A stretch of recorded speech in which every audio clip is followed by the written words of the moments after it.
Pemium, le premier partenaire français pour investir dans les cryptos en toute sécurité, présente Sud Radio, les incontournables de la crypto-monnaie.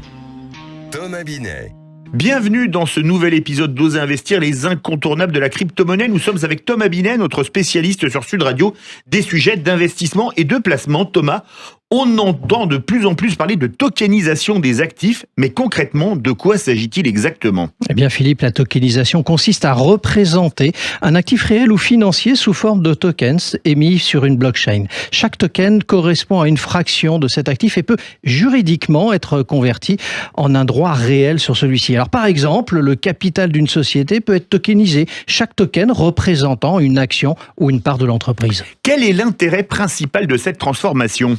Eh bien, le premier intérêt, d'abord, réside dans les propriétés même de la blockchain, la traçabilité et l'inaltérabilité. Chaque transfert est inscrit de manière permanente et consultable. Cela améliore considérablement la transparence. À cela s'ajoute une sécurité renforcée, bien supérieure à celle de certains registres traditionnels encore tenus sur des supports physiques uniques, parfois sans réelle sauvegarde. Cette dimension technologique suffit-elle à expliquer l'engouement actuel ?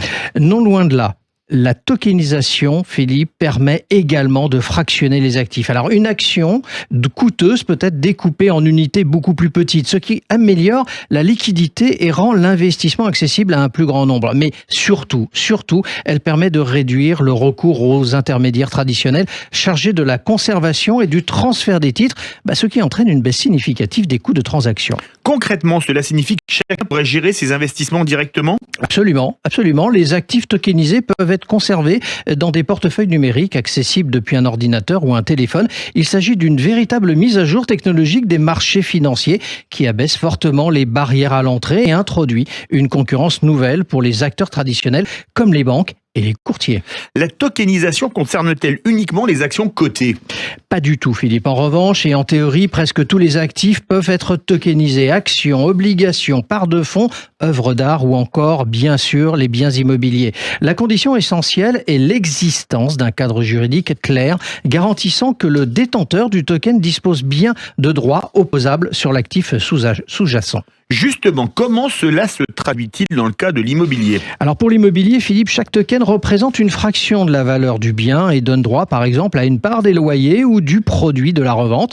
Un immeuble peut ainsi être découpé en milliers de tokens échangeables rapidement sur des plateformes spécialisées. Cette approche répond à l'un des principaux défauts de l'investissement immobilier traditionnel, son manque de liquidité. Peut-on parler d'une démocratisation de l'investissement immobilier ? Alors là, clairement, là où l'investissement immobilier exigeait historiquement des montants élevés, la tokenisation permet d'entrer avec des sommes beaucoup plus modestes.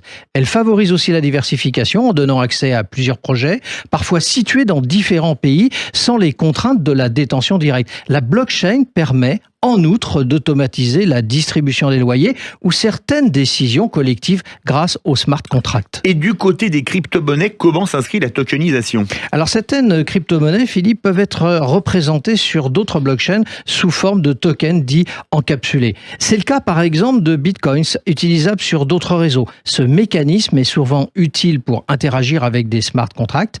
En revanche, il est indispensable pour les stablecoins qui ne sont rien d'autre que des monnaies traditionnelles tokenisées. Quels sont aujourd'hui les principaux freins à ce développement ? Le principal obstacle reste réglementaire. Les règles varient fortement selon les pays, notamment en matière de propriété, de fiscalité et de conformité. Le lien juridique entre le token et l'actif réel doit être parfaitement sécurisé. Alors comme pour tout investissement, la prudence s'impose, mais la tokenisation ouvre indéniablement la voie à une transformation profonde des marchés. Merci Thomas, nous nous donnons rendez-vous mercredi prochain pour un autre numéro d'Oser Investir, les incontournables de la crypto-monnaie, et on vous retrouve dimanche matin dès 9h25 sur Sud Radio. Sud Radio, les incontournables de la crypto-monnaie. Thomas Binet. avec Pemium, le premier partenaire français pour investir dans les cryptos en toute sécurité.